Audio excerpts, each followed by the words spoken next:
Salut tout le monde, alors aujourd'hui je vais faire un rhum arrangé, un truc très très simple parce que je sais qu'il y a certains rhums, certaines personnes aiment bien mélanger les fruits avant de les mélanger avec les épices, mettre beaucoup d'épices. Moi j'ai pas grand chose donc je vais faire avec ce que j'ai et voilà. Donc pourquoi je voulais faire un rhum arrangé? Parce que depuis plusieurs mois en fait j'ai cette bouteille en, ouais, cette bouteille en forme de crâne que je surkiffe, sauf qu'elle est dans mon placard, donc dans le placard elle sert absolument à rien, n'est-ce pas? Du coup, ce que je vais faire, c'est que je vais au préalable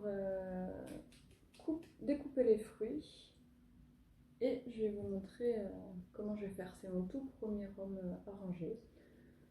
Donc voilà, voilà. Et du coup, voilà tout ce qu'on va avoir dedans.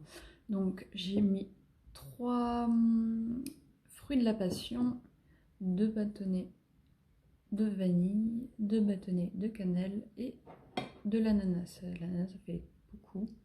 Je sais pas, vu la taille, si je vais tout mettre, je vais voir ça vraiment au fur et à mesure, quoi. Alors, hop, je vais passer tout ça. Je vais déplacer. On commence. Est-ce que c'est pas plus... Ah, c'est trop grand.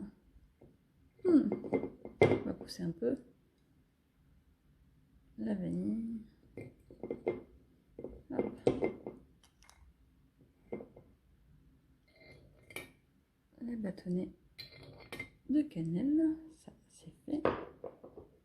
Ensuite, je prends un entonnoir pour glisser à l'intérieur les fruits de la passion en espérant que tout rentre d'un coup.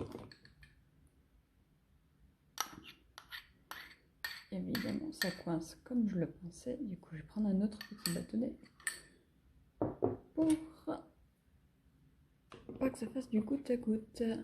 Hop. C'est charmant comme vision. Hop, petit dernier. Et on est bon. Voilà.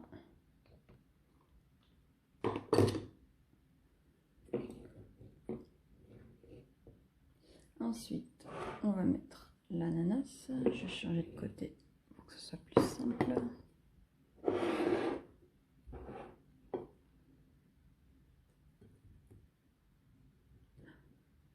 Ouh, je les ai taillés juste pile. Hop, ça glisse.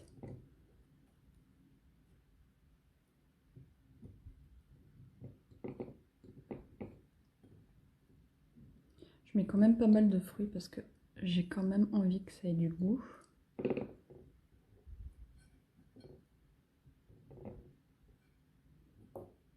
Et j'en fous partout, bravo. Hop. Là, c'est le côté. Ça, je sens que c'était le centre parce que c'est le côté le plus dur. Bon, est-ce qu'il y en a assez ou pas?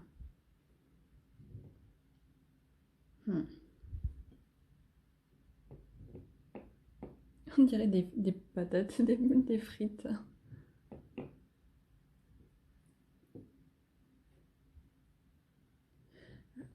Alors, je vais peut-être m'arrêter là. Voyons voir. Oh, c'est lourd d'un coup. Sympa, j'aime bien. C'est joli.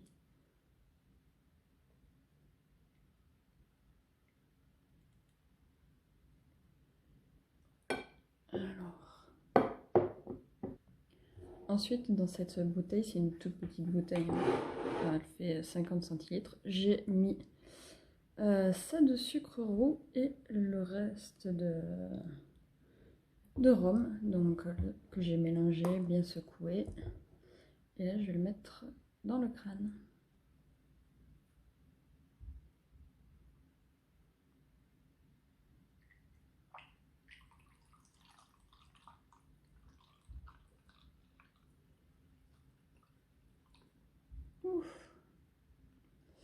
pense que je vais rajouter un petit peu d'ananas et peut-être un petit peu de mélange sucre-rhum.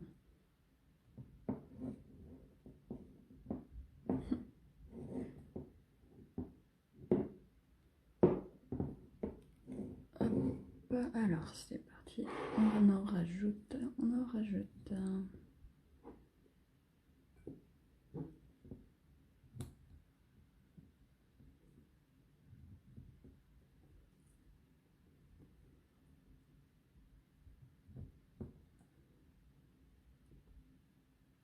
Oula, trop gros celui-là.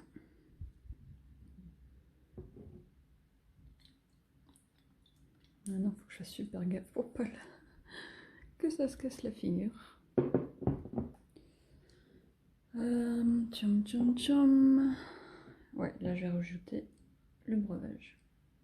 Donc là, je viens d'en refaire. Je mélange parce que le sucre il a pas eu le temps de fondre. J'en ai fait à peine pour que ça rentre. Allez, hop. Hop.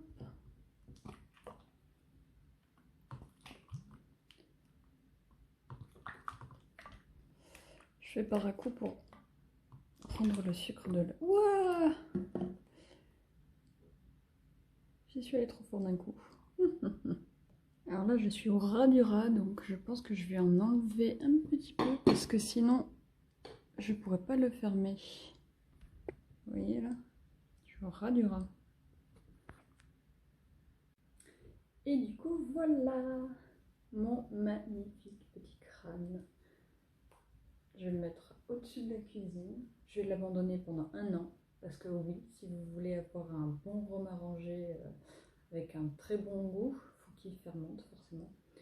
Donc pendant 1 an, être ou ne pas être enfermé pendant 1 an sur l'étagère, dans l'étagère. Je suis trop contente, il est trop canon, franchement. Il est pas cool. Forcément, je vais l'ouvrir de temps en temps pour sentir et puis pour avoir une lichette pour voir. Hein. Mais bon, faut que je l'abandonne. Ça y est, c'est fait. Je vous fais plein de gros bisous et je vous dis à bientôt. Ciao.